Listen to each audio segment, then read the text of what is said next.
Hello friends, मैं doctor Pramod आप सभी का स्वागत करता हूं लेटेक्स कोर्स के इस वीडियो में। फ्रेंड्स, आज के वीडियो में हम देखेंगे कि चैप्टर हेडिंग किस तरह से देना है। तो ये जो चैप्टर्स रहते हैं जनरली आर्टिकल डॉक्यूमेंट क्लास में नहीं रहता है। इसके पहले जो भी वीडियोस हमने देखा था वहाँ पे हमने आर्टिकल डॉक्यूमेंट क्लास कंसीडर करके डॉक्यूमेंट बनाने की कोशिश किया था, लेकिन आज की वीडियो में हमको चैप्टर्स के हेडिंग किस तरह से देना है ये हमको देखना है। और जनरली चैप्टर्स जो रहते हैं हमारे पास बुक्स में रहते हैं, इसीलिए बुक्स में रहते हैं या रिपोर्ट्स में रहते हैं या थीसिस में रहते हैं, इसलिए हम आज की वीडियो के लिए एक डॉक्यूमेंट क्लास बनाएंगे बुक नाम का। और वो किस तरह से करना है इसके लिए हम चलते हैं हमारे पास मेन्यू बार में। एक ऑलरेडी मैंने नया फाइल ओपन करके रखा हुआ है, उसमें हम मेन्यू बार में जाते हैं और हम विज़ार्ड में करते हैं। और विज़ार्ड में क्लिक करने के बाद क्विक स्टार्ट पे अगर मैं क्लिक कर देता हूँ तो एक quick start dialog box open हो जाएगा। यहाँ पे आपका डॉक्यूमेंट क्लास आर्टिकल के बदले अभी मैं यहाँ पे ले लेता हूँ बुक। आप रिपोर्ट भी ले सकते हो, रिपोर्ट में बुक्स में आपके चैप्टर्स रहते हैं, तो इसलिए मैं यहाँ पे बुक डॉक्यूमेंट क्लास में यहाँ पे सिलेक्ट कर लेता हूँ। फॉन्ट साइज, पेपर साइज मैं जो पहले आर्टिकल क्लास के लिए रखा था वही रख देता हूँ। बुक्स में जनरली हमारे पास मैथमेटिकल इक्वेशंस रह सकते हैं, ठीक है, इंडेक्स रह सकता है, ग्राफिक्स रह सकते हैं, इसलिए मैं ये तीनों चेक बॉक्स को मैं क्लिक करके रख देता हूँ। यहाँ पे आप टाइटल दे सकते हैं, ठीक है, टाइटल में यहाँ पे दे सकता हूँ माई बुक, राइट। और ये बाकी ऑप्शंस को मैं चेंज नहीं करता हूँ। ज्योमेट्री में जाके हम मार्जिन सेट कर सकते हैं। मार्जिन्स किस तरह से सेट करना है ऑलरेडी मैंने आप लोगों को बता दिया है, तो सिंपली मैं यहाँ पे ओके करता हूँ। ओके करने के बाद यहाँ पे कुछ कमांड्स आ चुके हैं और यहाँ पे अगर आप जूम करके देखते हैं तो आप देखेंगे कि अभी डॉक्यूमेंट क्लास हमारा बुक आ चुका है। अभी मैं कुछ चैप्टर्स आपको क्रिएट करके दिखाऊंगा by considering the random text. कोई भी रैंडम टेक्स्ट मैं ले लेता हूँ और उसके हिसाब से चैप्टर्स किस तरह से क्रिएट करना है, और चैप्टर्स के अंदर में सेक्शंस और सब सेक्शंस या सब सेक्शंस जो है हम क्रिएट करेंगे और देखेंगे कि बाय डिफॉल्ट हमारा चैप्टर का हेडिंग किस तरह से आता है। तो चलिए मैं स्टार्ट कर देता हूं। मैं यहाँ पे सबसे पहला चैप्टर क्रिएट कर देता हूं। ध्यान में रखना है जो भी टेक्स्ट आपको लिखना है वो बिगिन डॉक्यूमेंट और एंड डॉक्यूमेंट के बीच में लिखना है, इसलिए मैं इसको थोड़ा सा एक्सपांड कर देता हूँ। मैं सबसे पहला चैप्टर अगर मुझे क्रिएट करना है तो हमारे पास कमांड है \चैप्टर, और यहाँ पे अगर मैं डबल क्लिक कर देता हूँ तो देखिए \चैप्टर कमांड आ गया और कर्ली ब्रेसेस के अंदर में टाइटल दे दिया है। अभी इस टाइटल की जगह हमको चैप्टर का नाम देना है। चैप्टर का नाम मैं रैंडमली कुछ भी दे देता हूँ। आप आपके नोट्स के हिसाब से, बुक्स के हिसाब से आप चैप्टर का नाम डिसाइड कर सकते हैं और वो चैप्टर का नाम आपको यहाँ पे टाइप करना है।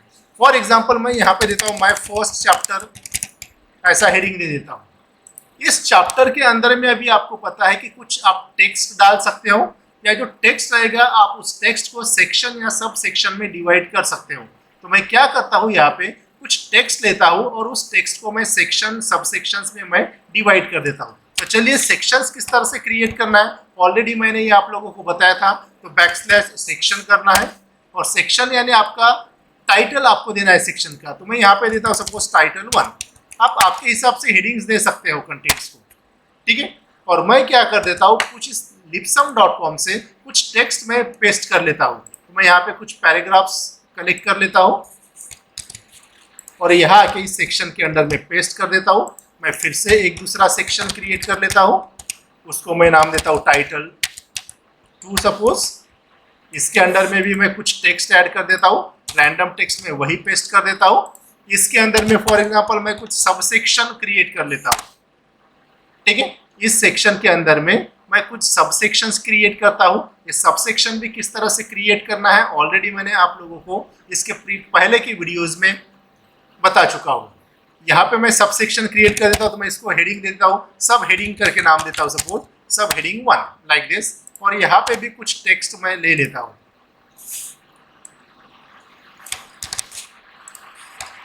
उसी तरह से मैं और एक सब हेडिंग क्रिएट कर देता हूँ by using the command sub section, और यहाँ पे मैं सब हेडिंग 2 इस तरह से नाम दे देता हूँ। और यहाँ पे भी मैं वही टेक्स्ट में पेस्ट कर देता हूँ। लेट अस कंसीडर दैट कि मेरा पहले चैप्टर में इतने कंटेंट्स हैं। अभी मुझे दूसरे चैप्टर बनाना है, तो फिर से क्या करेंगे हम, बैकस्लैश चैप्टर कमांड दे दूंगा और यहाँ पे मैं यहाँ पे टाइटल दे दूंगा चैप्टर का, मैं सेकंड चैप्टर सपोज। और इस सेकंड चैप्टर के अंदर में हम कुछ टेक्स्ट कॉपी पेस्ट कर लेंगे,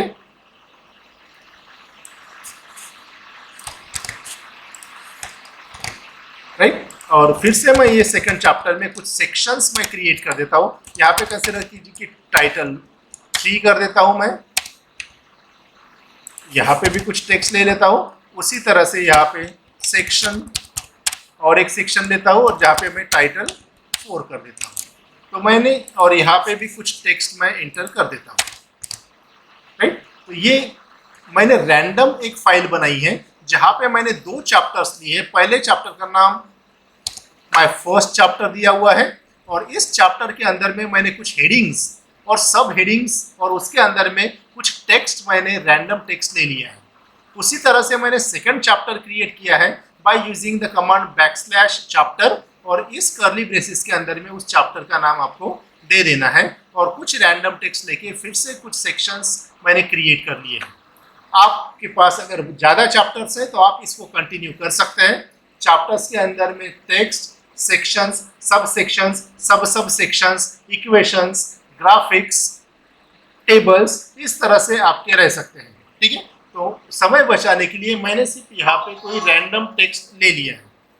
अभी ध्यान में रखना है कि जब आप चैप्टर यूज करते हो तो यहाँ पे डॉक्यूमेंट क्लास बुक या रिपोर्ट ही रहनी चाहिए।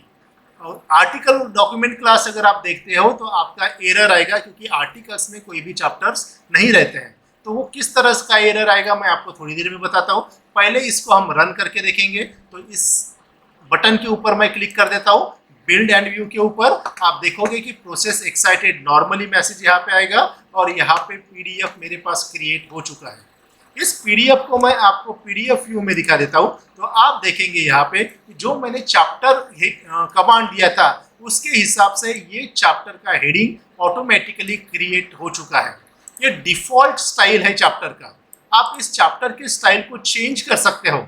चैप्टर के स्टाइल को किस तरह से चेंज करना है मैं ये आपको नेक्स्ट वीडियोज में बताऊंगा।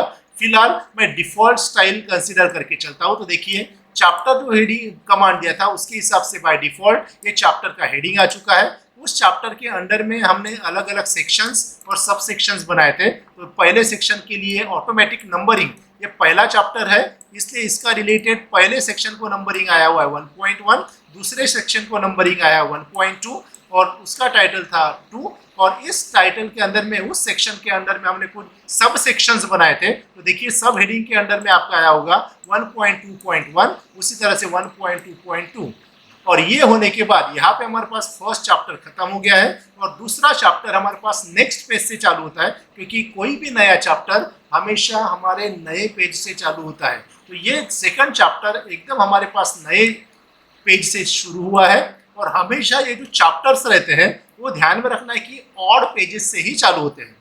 कंसीडर कीजिए कि ये जो हमारे पास पहले चैप्टर का टेक्स्ट अगर मेरे पास अगर इवन पेज पे अगर खत्म होता है, राइट, तो वो हमारे पास अगर आप यहाँ पे देखोगे तो ये पेज नंबर 2 है। ये डिफॉल्ट स्टाइल से हमारे पास हेडर में चैप्टर का नाम आ चुका है, ये पेज नंबर 2 है। तो डेफिनेटली हमारे पास नेक्स्ट चैप्टर जो है वो ऑड पेज से चालू हो जाएगा, यानी पेज नंबर 3 से चालू हो जाएगा। ये पेज नंबर 3 है तो यहाँ से चालू हुआ। इन केस अगर आपका ये जो टेक्स्ट पहले चैप्टर का टेक्स्ट अगर पेज नंबर 3 पे अगर खत्म हुआ रहता तो हमारा नया चैप्टर जो है वो पेज नंबर 5 से शुरू हुआ रहता।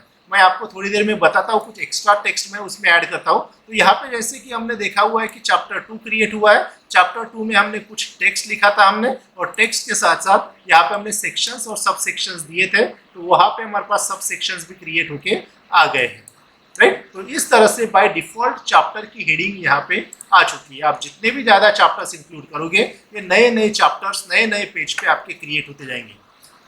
एक बात आपको एक्सप्लेन करने के लिए, जैसे मैंने बोला था कि ये जो चैप्टर की हेडिंग्स है हमेशा आपके ऑड पेज से चालू होती है, हमेशा राइट हैंड साइड पे, क्योंकि बुक का जो राइट हैंड साइड का पेज रहता है वो हमेशा ऑड नंबर्ड पेज रहता है। तो हमेशा उसी साइड से शुरुआत होती है। कभी भी कोई स्टैंडर्ड बुक में आप ये नहीं देखोगे कि आपका नया चैप्टर आपका लेफ्ट हैंड साइड से चालू हुआ है, ठीक है। तो उसको एक्सप्लेन करने के लिए क्या कर लेता हूं, मैं चैप्टर 1 में कुछ और एक्स्ट्रा टेक्स्ट ऐड कर लेता हूं। इसको कॉपी कर देता हूं और इसको चैप्टर 1 में मैं ऐड कर देता हूं। चैप्टर 1 के एंड में मैं यहाँ पे इसको ऐड कर देता हूं सपोज, राइट। तो इसको मैं फिर से बिल्ड एंड व्यू करके देखते हैं, और बिल्ड एंड व्यू करने के बाद प्रोसेस एक्साइटेड नॉर्मली आएगा, और यहाँ पे मैं आपको पीडीएफ व्यू में दिखा देता हूँ। ये देखिए चैप्टर 1 आया हुआ है, this is page number 1, this is page number 2, this is page number 3, और यहाँ पे हमारे पास पेज नंबर 3 पे हमारे पास चैप्टर 1 खत्म हो चुका है। तो दूसरा चैप्टर जो रहेगा वो पेज नंबर 4 से शुरुआत नहीं होगी, ध्यान में रखना है। वो हमेशा कहाँ पे शुरुआत हो जाएगी, और पेज पे। तो इसलिए ये पेज ब्लैंक रखा गया है, और आपका नया जो चैप्टर है वो पेज नंबर 5 से शुरुआत हुई है। तो इस तरह से प्रॉपर तरीके से आपके चैप्टर्स क्रिएट किया जाता है, आपको मैन्युअली कुछ भी सेट करने की जरूरत नहीं पड़ती है। माइक्रोसॉफ्ट वर्ड आप यूज करने जाओगे तो ये सारी चीजें आपको मैन्युअली सेट करना पड़ेगा, लेकिन लेटेक्स एडिटर इन सभी चीजों का केयर लेता है, और ऑटोमेटिकली जो स्टैंडर्ड है हमारे पास, बुक के स्टैंडर्ड रहे या दूसरे कोई भी स्टैंडर्ड है, ठीक है, आर्टिकल के स्टैंडर्ड्स है या रिपोर्ट के स्टैंडर्ड्स है, उसके हिसाब से आपके ये पेजेस क्रिएट किए जाते हैं या बुक क्रिएट किया जाता है। नाउ यहाँ पे तो हमने क्रिएट कर लिया। अभी देखिए कि अगर मैं यहाँ पे बुक के जगह अगर रिपोर्ट अगर मैं कर देता, because the same thing will work for report also, project report के लिए भी। इसको भी अगर मैं रन करके देखता हूँ तो यहाँ पे भी आपका कोई भी एरर नहीं आएगा, प्रोसेस एक्साइटेड नॉर्मली आएगा, और यहाँ पे एरर नहीं आएगा, और आपका पेजेस क्रिएट हो जाएंगे। लेकिन इसके जगह अगर मैं आर्टिकल अगर करता हूँ, मैं आपको जूम करके दिखा देता हूँ, तो यहाँ पे डॉक्यूमेंट क्लास में मैं अगर आर्टिकल कर देता हूँ, आर्टिकल डॉक्यूमेंट क्लास अगर कर देता हूँ, और इसको अगर मैं बिल्ड एंड व्यू अगर आप करते हैं तो यहाँ पे देखेंगे कि एरर आया हुआ है अभी, अनडिफाइंड कंट्रोल सीक्वेंस \चैप्टर। इसका मतलब आपका आर्टिकल डॉक्यूमेंट क्लास के लिए \चैप्टर कमांड वर्क नहीं करता है, क्योंकि आर्टिकल्स में चैप्टर नहीं रहते। वो कहाँ पे रहता है हमारे पास, बुक या रिपोर्ट में। तो इसलिए मैं फिर से इसको यहाँ पे बुक कर देता हूँ, और फिर से हम रन करके देखेंगे, और आप देखेंगे कि यहाँ पे फिर से कोई एरर नहीं आएगा, और ऑटोमेटिकली आपका पीडीएफ क्या हो जाएगा, बिल्ड हो जाएगा। तो इस तरह से आप अलग अलग चैप्टर्स आप क्रिएट कर सकते हो। होप आप लोगों को समझ में आया होगा। आप जितने भी चैप्टर्स क्रिएट करोगे उसका रिलेटेड अगर आपको टेबल ऑफ कंटेंट्स वगैरह बनाना है, तो टेबल ऑफ कंटेंट्स किस तरह से बनाना है ये अभी मैं आप लोगों को बताता हूँ। मैं बाद के वीडियोस में भी आपको बताऊंगा कि list of tables, list of figures, table of contents किस तरह से क्रिएट करना है। तो मैं यहाँ पे अगर टाइटल अगर आपको बना देना है, ठीक है, तो यहाँ पे अगर आपको फॉर एग्जांपल टाइटल चाहिए तो क्या करूँगा, फॉर एग्जांपल कंसिडर कीजिए कि मुझे फर्स्ट पेज के ऊपर टाइटल चाहिए, तो क्या करूँगा मैं यहाँ पे बिगिन टाइटल पेज ऐसे देना है आपको। देखिए बिगिन टाइटल पेज एनवायरनमेंट एक क्रिएट करता हूँ, यानी एक टाइटल पेज हमारे पास क्रिएट हो जाएगा, और यहाँ पे टाइटल पेज पे मैं मेक टाइटल कर देता हूँ। मेक टाइटल कमांड अगर दे देते हैं तो हमारे पास मेक टाइटल कमांड जब देते हैं तो टाइटल बुक का, ऑथर का नाम और डेट आते हैं। तो देखिए इसको रन करके दिखाता हूँ। रन करने के पहले ये कमांड देख लीजिए। एक मैंने टाइटल पेज एनवायरनमेंट क्रिएट किया हुआ है, और इस टाइटल पेज एनवायरनमेंट क्रिएट करने के बाद एक मैंने \मेक टाइटल करके एक कमांड दे दीजिए है। मेक टाइटल कमांड किस लिए यूज होता है कि आपका टाइटल बनाने के लिए। टाइटल में क्या रहना चाहिए, आपका बुक का टाइटल, ऑथर्स का नाम और कुछ डिटेल्स अगर आप इसके साथ ऐड करते हो तो उस पेज पे आ जाएगी। तो देखिए मैं बिल्ड एंड व्यू करके दिखाता हूँ, और बिल्ड एंड व्यू करने के बाद अगर आप पीडीएफ देखते हो तो मैं आपको नॉर्मल पीडीएफ व्यू में दिखा देता हूँ। तो आप देखेंगे तो जो सबसे पहला पेज है ये हमारे पास टाइटल पेज के ऊपर आपका डेट, ऑथर और बुक का नाम आ चुका है, और पेज नंबर 2 खाली रहेगा, क्योंकि मैंने ऑलरेडी बता दिया है कि आपका जो चैप्टर्स है वो ऑड नंबर पेजेस से चालू होगा। तो ये थर्ड पेज से हमारे पास चैप्टर शुरुआत हुई है, फोर्थ पे है, फिफ्थ पे भी टेक्स्ट गया है, सिक्स्थ हमारा पेज खाली रहेगा, एंड सेवंथ पेज से हमारे पास नेक्स्ट चैप्टर चालू हो जाएगा। ठीक है, इस तरह से।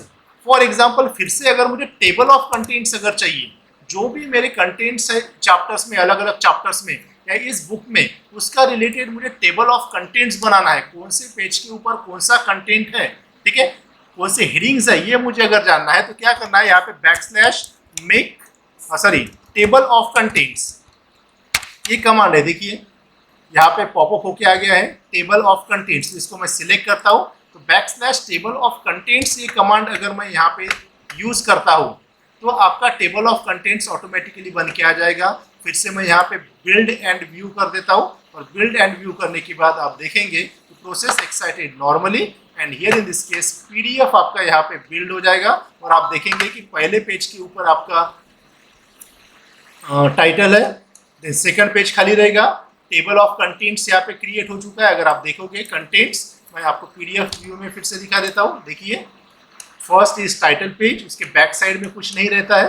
देन थर्ड हमारे पास कंटेंट्स वाला पेज आ गया है। तो आप अगर ये पेज नंबर वगैरह मैच करके देखोगे, टाइटल 1 हमारा पेज नंबर 5 पे ही रहेगा, देन सब हेडिंग 1 हमारा पेज नंबर 6 पे रहेगा एंड सेकंड चैप्टर हमारा 9th पेज से चालू हो जाएगा। इसमें कोई भी बटपन परंतु कुछ भी नहीं है, ये करेक्टली आपका पेज नंबर इंसर्ट किया जाता है, राइट। तो इसमें कोई भी दिक्कत नहीं है, आप आंखें बंद करके ये टेबल ऑफ कंटेंट्स यूज कर सकते हो, इसको क्रॉस चेकिंग की कोई ज़रूरत नहीं है। माइक्रोसॉफ्ट वर्ड में भी टेबल ऑफ कंटेंट्स बना सकते हैं, लेकिन उसका जो लुक है वो उसका लुक प्रॉपर नहीं आता है। टेबल ऑफ कंटेंट्स को भी आप कस्टमाइज कर सकते हैं, लेकिन वो एडवांस्ड लेटेक्स ट्यूटोरियल में आएगा, एडवांस्ड लेटेक्स कोर्स में आएगा, इसलिए फिलहाल मैं यहाँ पे आप लोगों को नहीं बताऊंगा।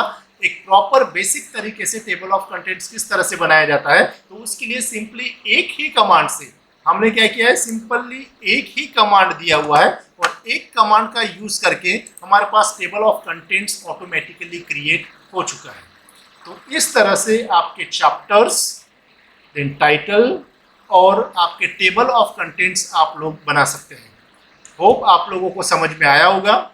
समझ में नहीं आया तो फिर से इसको एक बार वीडियो को देखिए, आपको समझ में आ जाएगा, right. So friends, that's all for this video. Thank you so much.